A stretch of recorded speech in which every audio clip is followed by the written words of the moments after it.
A paz de Cristo para a tua vida. Sejam todos muito bem-vindos aqui ao canal Fala Denão e a página Denis Pereira. Curtam nossa página, inscrevam-se no nosso canal, que nos ajuda a estruturar todo esse trabalho. Eu sou o Denis Pereira, ou o Denão, como jovens e adolescentes nos chamam. Há uma amizade muito forte nesse trabalho que nós realizamos há mais de 20 anos, liderando, dando aula na escola dominical, palestrando, ministrando a palavra. Você pode aí nos conhecer melhor, todas as nossas redes sociais estão linkadas aqui, estão descritas aqui no vídeo. O meu WhatsApp também, você pode falar diretamente comigo. É um prazer trabalhar nesse departamento e com essa galera animada, esse povo lindo que são os jovens e os adolescentes. Olhem por nós. Eu sou diácono da Assembleia de Deus em Campinas, pastoreada pelo pastor Paulo Freire. Sou pastoreado diretamente pelo pastor Paulo Gabriel, do setor do Jardim Campineiro 1, que é a igreja onde nós congregamos. Quero dar aqui as boas-vindas a pais, líderes, dirigentes, pastores e professores, superintendentes, enfim, a todos os envolvidos com esta classe de adolescentes e com essa turma que envolve jovens, que envolve adolescentes. Que Deus abençoe a vida de vocês. Todas as minhas redes sociais, os contatos meus estão na descrição dos vídeos e eu coloco aqui também na edição dos vídeos. Você pode falar diretamente comigo. Eu já disse que esse projeto que nós iniciamos nesse trimestre é um projeto que visa ajudar a você, professor, que está iniciando, está começando agora e que tem sentido uma dificuldade em lecionar. Nós estamos aqui para lhe ajudar e você também pode nos ajudar. Olha, eu sou um professor já veterano, eu tenho muito conhecimento, mas eu não tenho esse negócio de querer filmar tal, mas você pode me mandar, ok? Pelo WhatsApp, você pode me mandar conteúdo, você pode me mandar ideias, enfim, vamos interagir e vamos nos unir. Peço a você que ainda não se inscreveu, inscreva-se no nosso canal, tem diversas séries, sempre com temas ligados a jovens e adolescentes, tá bom? Você me ajuda a propagar, a disseminar a palavra de Deus. Mande esses vídeos para a galera toda, para os seus alunos, para os irmãos da sua igreja, para os pais, manda para todo mundo, manda para outras igrejas, para outros setores, para outros estados. Vamos juntos disseminar a palavra de Deus, ok?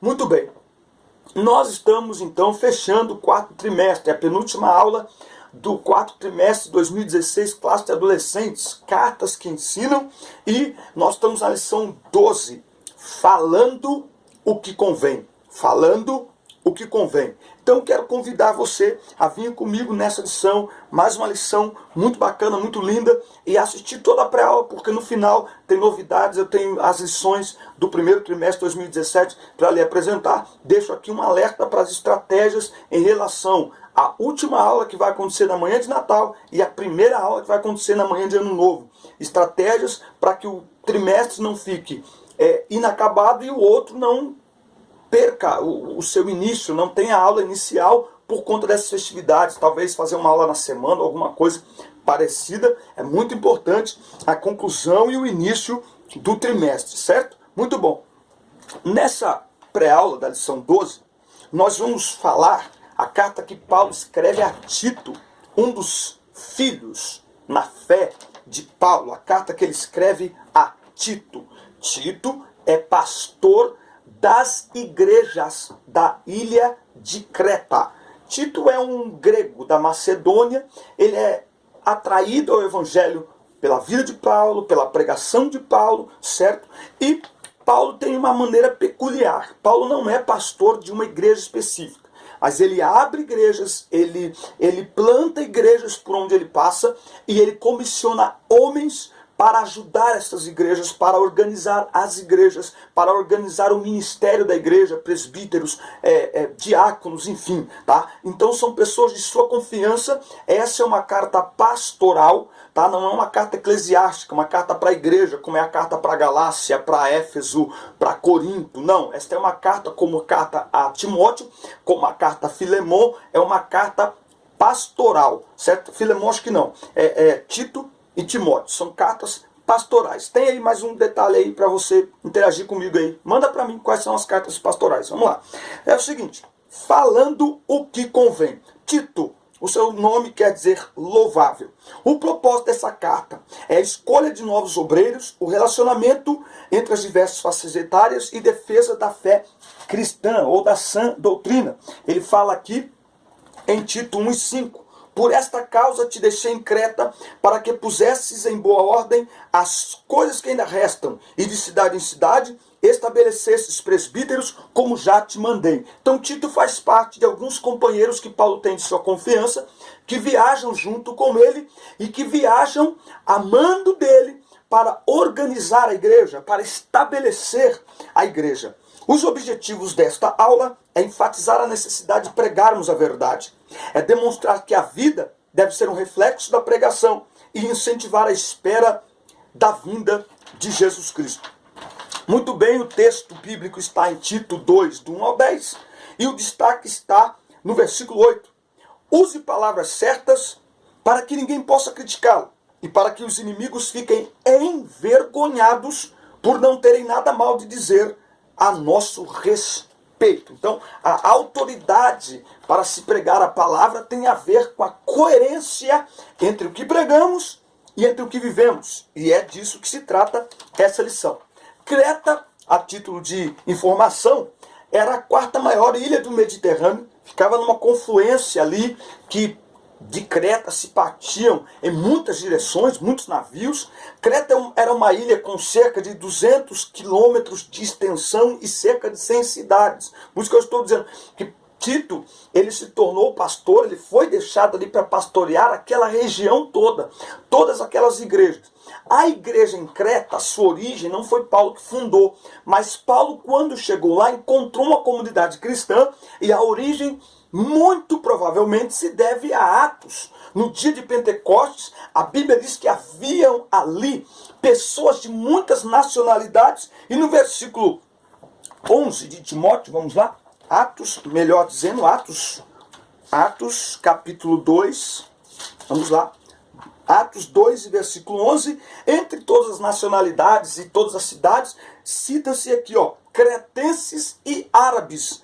Todos os temos ouvido em nossas próprias línguas falar das grandezas de Deus. Então, muito provavelmente, algum cretense que estava ali, ou alguns, ouviram a palavra, aceitaram o evangelho, e ao retornar para as suas cidades, eles começaram ali uma comunidade cristã, de maneira que quando Paulo lá chega, ele já encontra uma comunidade cristã que precisava ser organizada e que também estava sendo ameaçada pelos falsos mestres. Então ele deixa Tito em Creta, certo? E pouco tempo depois, Tito vai ter com ele, certo? E ele escreve então essa carta, a carta que ele escreve a Tito, melhor dizendo. Algum tempo depois ele escreve essa carta para ajudar Tito na sua tarefa, naquilo que ele estava fazendo. Vamos lá. A carta de Paulo a Tito é, portanto, classificada de carta pastoral, certo? Então Tito era um amigo querido de Paulo, e o próprio Paulo deu testemunho dele. Afirmo que ele é meu companheiro de trabalho na ajuda que eu dou a vocês. Paulo não podia estar em todas as igrejas ao mesmo tempo, então ele tinha pessoas, como se fossem pastores supervisores, que ia de cidade em cidade, de igreja em igreja, ensinando a palavra, pregando a palavra e levando cartas de Paulo a estas igrejas ou aos pastores destas igrejas. Esta configuração do ministério de Paulo, vale lembrar, que traz até nós estas cartas tão especiais e tão maravilhosas. Muito bem, no primeiro ponto aqui da lição, pregue a verdade. Pregue a verdade. Paulo entende que a melhor maneira de combater uma heresia é ensinando a verdade. Não adianta a gente só ficar criticando e fazendo às vezes até seminários e cursos para falar que, olha, tal lugar, aquilo é uma seita, aquela religião, aquilo ali está errado. É preciso pregar a verdade, certo? Ele mostra alguns dos ataques que aquela igreja estava sofrendo e que tem a ver com a igreja hoje. Ele fala aqui, no capítulo 1, a partir do 10. Porque há muitos desordenados, faladores vãos e enganadores, principalmente os da circuncisão, aos quais convém tapar a boca, homens que transtornam casas inteiras, ensinando o que não convém por torpe ganância, ensinando falso ensino para ganhar dinheiro, certo? Então, eu coloquei aqui algumas observações. O falso ensino, lembra que eu falei, é legal você ter sempre uma caneta para anotar aquilo que a gente está falando, ou referências que a gente coloca. O falso ensino gera uma falsa profissão de fé. O falso ensino gera uma falsa profissão de fé. Versículo 16 do capítulo 1. Confessam que conhecem a Deus, mas negam-no com as obras, sendo abomináveis e desobedientes e reprovados para toda boa obra. Certo? Então, eles dizem que servem a Deus, mas eles o negam segundo a sua obra. Gente, é muito interessante. Talvez o maior desafio para nós, hoje nessa geração, é mostrar aos nossos filhos, aos jovens e adolescentes que lideramos e que lecionamos na igreja, a importância de se conhecer e amar a palavra de Deus. Oséias 4,6 diz: o meu povo é destruído por falta de conhecimento. João 8,32: e conhecereis a verdade, e a verdade vos libertará. Tito 2,1: tu, porém, fala o que convém à sã doutrina. E aqui eu quero chamar a atenção para uma situação que nós vivemos hoje. E que nós, enquanto líderes, enquanto pessoas, enfim, que estão à frente, nós temos que ter atenção a isso. Os falsos mestres hoje, eles são famosos. E pela internet alcançam nossos adolescentes e a igreja sem conhecimento. Tá aí na mídia agora uma cantora super famosa entre adolescentes e jovens que falou uma bobagem. Tá certo que o que ela falou é uma grande bobagem, mas muitas pessoas acabam usando isso, tá, para se promover em cima do que a pessoa falou. Na verdade, o que Paulo quer que a gente entenda é que mais importante do que dizer que aquilo é heresia é mostrar. E eu não vi ninguém dizendo: olha, a Bíblia diz isso aqui. Olha, filha, você falou isso aí, mas deixa eu te ensinar uma coisa. A Bíblia diz, tá aqui, ó. O correto é esse, certo? Mas o que acontece? São pessoas que vão além do rol de liderança normal. Então veja, são pessoas que muitas vezes têm maior influência sobre nossos jovens e adolescentes do que o pastor local, do que eu e do que você. Esse é um dos motivos, ou essa é uma motivação porque eu estou aqui. Eu digo sempre, né, que eu sou feio, mas a palavra é linda, a palavra é maravilhosa. Ou seja, aqueles adolescentes que eu consigo influenciar, eles têm que me achar em algum lugar. É por isso que eu estou aqui, eu tenho canal, eu tenho Facebook, eu tenho Instagram, o meu número de WhatsApp está livre para todo mundo e eu tenho recebido perguntas e pedidos de aconselhamento de muitos lugares e eu estou muito feliz com isso. Por quê? Porque se nós não fizermos isso, pessoas com a Bíblia na mão, mas sem conhecimento, mas com muita influência sobre essa geração, começa a direcionar esta geração segundo aquilo que acha e aquilo que pensa. E essa geração precisa entender que o compromisso de Deus é com a sua palavra.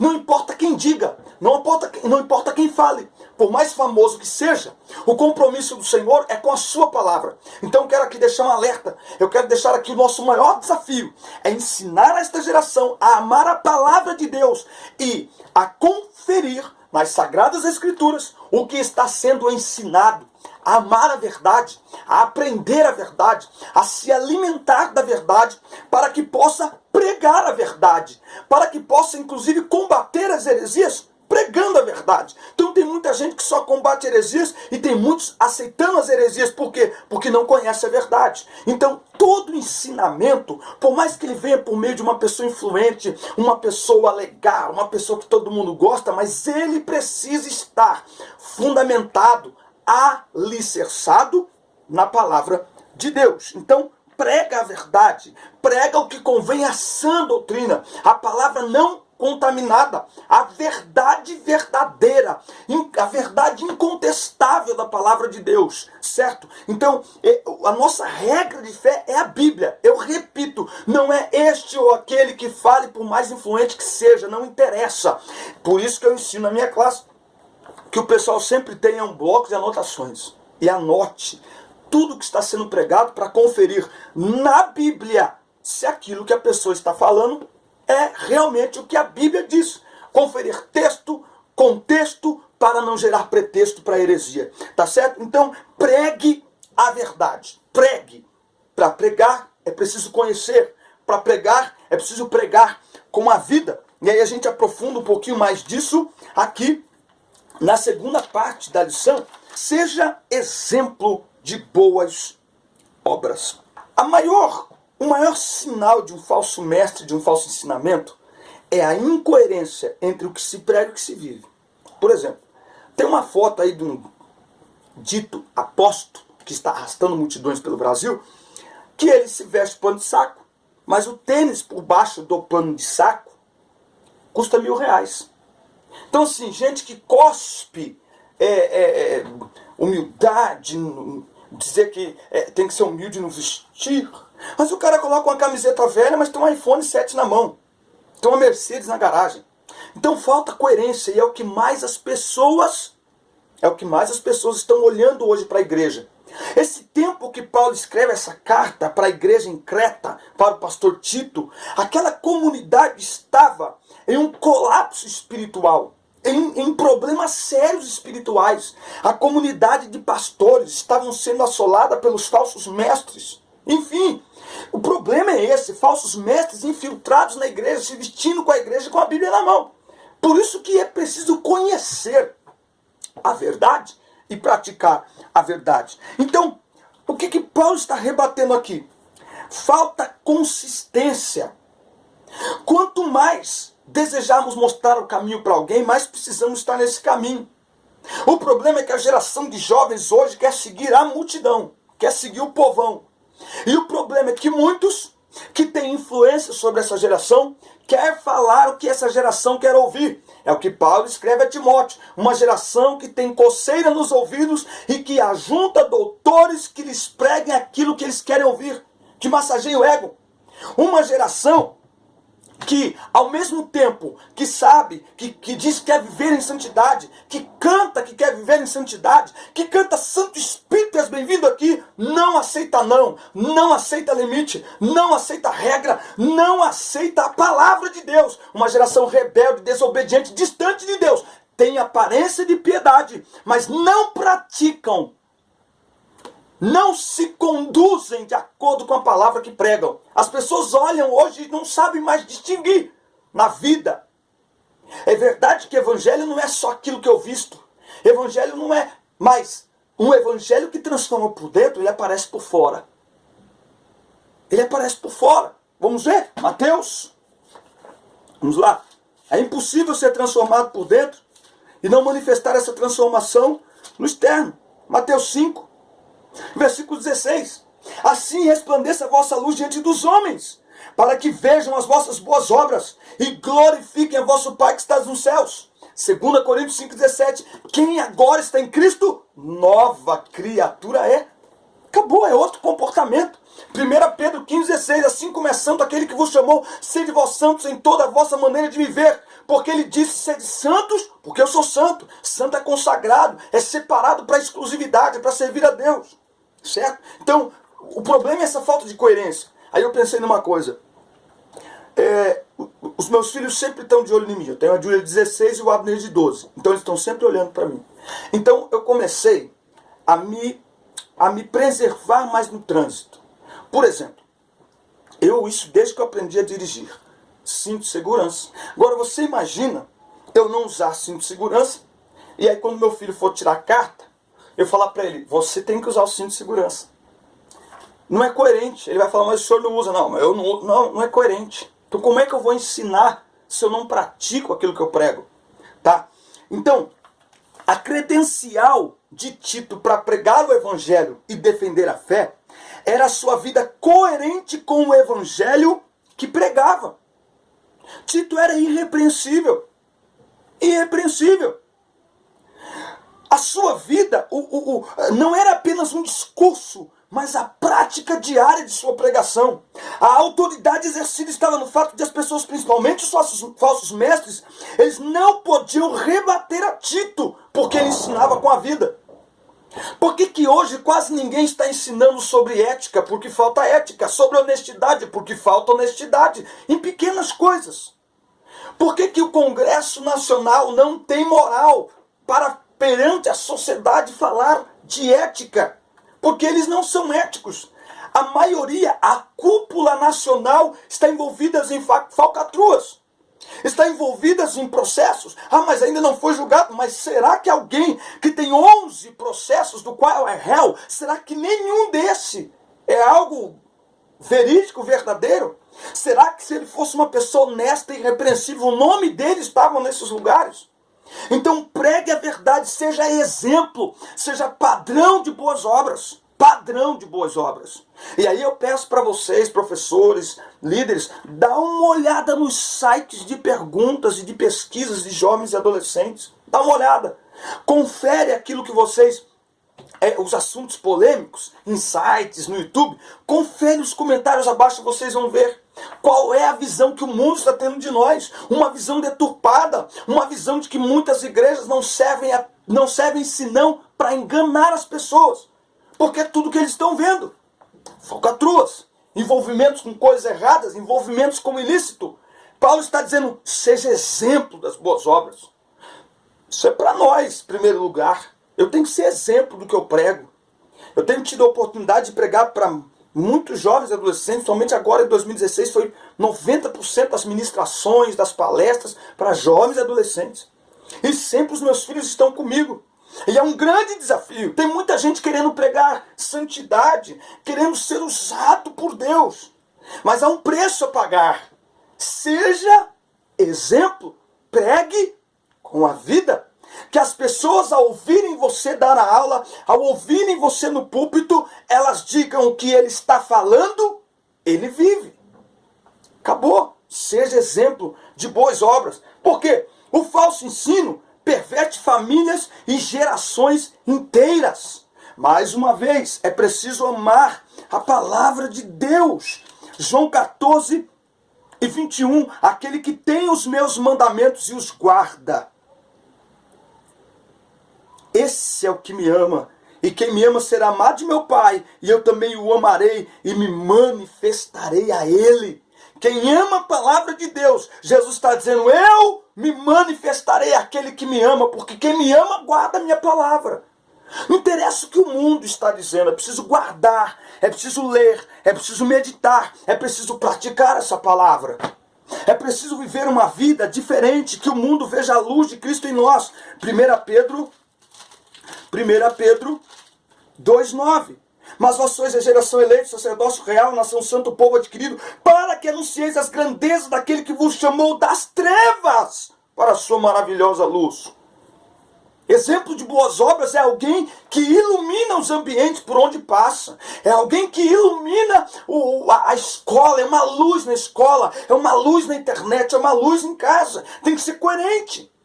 A maior incoerência é alguém que manifesta muita espiritualidade no templo, mas é carnal em casa, é imoral em casa, é desobediente em casa, é rebelde em casa, é incoerente, não bate.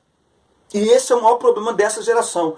Pula na igreja, salta e rodopia, tem dons espirituais, canta que é uma maravilha, mas não obedece pai e mãe, cola na prova, falta na aula. Falta coerência. O maior desserviço à igreja não é o externo, é o interno. São pessoas que estão dentro da igreja, mas não vivem de acordo com a palavra de Deus. São mentirosos, falsos, hipócritas. E o mundo não aguenta mais isso. O mundo não aguenta mais isso. Se é para ir para Jesus, tem que ser para ser transformado, para viver essa palavra. Mas como viver uma geração que não lê, não medita, não memoriza a palavra de Deus? Se ela é a luz, se é ela que liberta, se é ela que santifica. Então esse é um grande desafio nosso. E aí ele termina a lição falando sobre que nós devemos aguardar Jesus Cristo com expectativa e felicidade. Nós nunca vivemos uma geração tão ligada nas coisas da terra, tão focada nas coisas da terra. Então é tempo de colocar os olhos na eternidade. Permita que a graça do Senhor discipline sua vida, a fim de que você seja educado para glorificar a Deus em toda a sua maneira de viver, sem ter do que se envergonhar. Embora você viva neste mundo, você não pertence a ele, pois sua mente foi transformada por Deus. Eu costumo sempre dizer, eu faço alguns vídeos, o pessoal acha meio polêmico, mas eu sempre digo o seguinte: galera que quer estar na igreja e que quer praticar sexo no namoro, e que quer se masturbar, e que quer fazer essas tatuagens, enfim, galera que sabe assim, beleza, tá? Meu, não se esquenta com o que eu tô falando, não esquenta com a Bíblia, não esquenta com a Bíblia. Agora, quem quer entrar no céu, mantém uma vida pura, e manter-se puro é sinal de que você está aguardando a volta de Jesus. Se você está vivendo uma vida mequetrefe, não está nem aí para o que a Bíblia diz, é que para você a volta de Jesus não tem a menor diferença, não faz a menor diferença. Então é hora da gente começar a pensar. Quer entrar no céu? Viva uma vida santa, viva uma vida separada, santifique-se. A Bíblia diz, qualquer que nele tenha essa esperança, purifica-se a si mesmo como ele é puro, seja santo. A Bíblia diz em Hebreus 12:14, segui a paz com todos e a santificação, sem a qual ninguém verá o Senhor. Muitos, esses caras chatos, não tem nada a ver, evangelho não é isso, evangelho é tudo isso. Evangelho é cruz, e cruz é sofrimento, é violência. Evangelho é um chamado radical. Negue-se a si mesmo, tome a sua cruz e siga-me. Caso contrário, você está seguindo o Evangelho apenas porque é uma coisa assim legal, porque Jesus é legal. Jesus é bacana. Mas não espere que naquele dia ele chame o teu nome. Muito obrigado para todos vocês. Mais uma vez eu quero louvar a Deus pela vida. Quero aqui desejar que a sua aula seja maravilhosa nesse domingo. Eu sou apaixonado pela escola dominical, vocês já viram, tá? Nesse trimestre nós lançamos esse desafio. Estamos aprendendo a cada domingo, a cada momento. E eu gostei, eu sou apaixonado pela escola dominical. Quero pedir a você que mande essa aula para todo mundo. Inscreva-se no nosso canal, clique no gostei. Isso ajuda a gente a estruturar, a melhorar a imagem, som, tudo isso. Nos ajude aí. E eu quero aqui então lhe apresentar a lição dos adolescentes do primeiro trimestre agora de 2017, tá? Nós vamos iniciar um novo ciclo no próximo trimestre. Cremos em Deus, cremos na Bíblia, cremos em Jesus, no Espírito Santo, no pecado, na salvação. Gente, isso aqui é teologia pura para adolescentes. Isso aqui é teologia pura. Como eles precisam disso, e é o tipo de ensinamento que nos recicla nós professores também. Tem muitas pessoas que estão na igreja, mas ele não sabe nem o que crê. E uma das grandes perguntas é exatamente essa. Se alguém me parar na rua e perguntar, por que você é cristão? Quais os argumentos você usaria para defender a sua fé? Está aqui. Para professores, para alunos, para a igreja em geral. Isso aqui é especial, é maravilhoso. Então já começa a agitar o pessoal, porque 2017 vem aí e tem muitas novidades para nós. E como eu havia prometido, dá um trabalho, gente. Eu peço a compreensão de vocês. Isso aqui dá um trabalho fazer isso aqui, mas eu gosto. E eu louvo a Deus que Ele tem nos chamado para isso. Nós estamos aqui com a classe bíblica para jovens. Primeiro trimestre de 2017. Tá aí, ó, para vocês. Nós vamos falar sobre a Igreja de Jesus Cristo, sua origem, doutrina, as ordenanças e destino eterno. A origem e desenvolvimento da igreja, o propósito da igreja, a organização, o ministério, as ordenanças, o sustento, a reforma protestante, os dons espirituais, a missão ensinadora da igreja, a missão social da igreja, a igreja e a política, a salvação dos perdidos e o que posso fazer por minha igreja. Chamo jovens. O jovem tem que amar a palavra de Deus. A Bíblia diz no Salmo 119, como purificará o jovem o seu caminho, o adolescente o seu caminho, guiando-o conforme a palavra de Deus. A juventude de hoje está sendo guiada por outras coisas, pelo coração, pelos sentimentos. Não. Nós temos que guiar a nossa vida de acordo com a palavra de Deus. Isso aqui também é teologia pura para jovens. Traga os seus jovens, vamos de cabeça para 2017. Será um ano incrível para a glória do nome de Jesus. Deus abençoe a sua vida. Um grande abraço, fique na paz. Boa aula, bom domingo. Que a sua classe seja muito bem sucedida no próximo domingo. Faz aquela selfie no final para a gente fazer um mural aqui de fotos das classes da Escola Dominical. Rio Grande do Norte, São José dos Campos, aonde você estiver, em todos os estados do Brasil e fora dele. Vamos interagir e vamos fazer o reino de Deus crescer para a glória do nome dele. Valeu, pessoal. Fique na paz.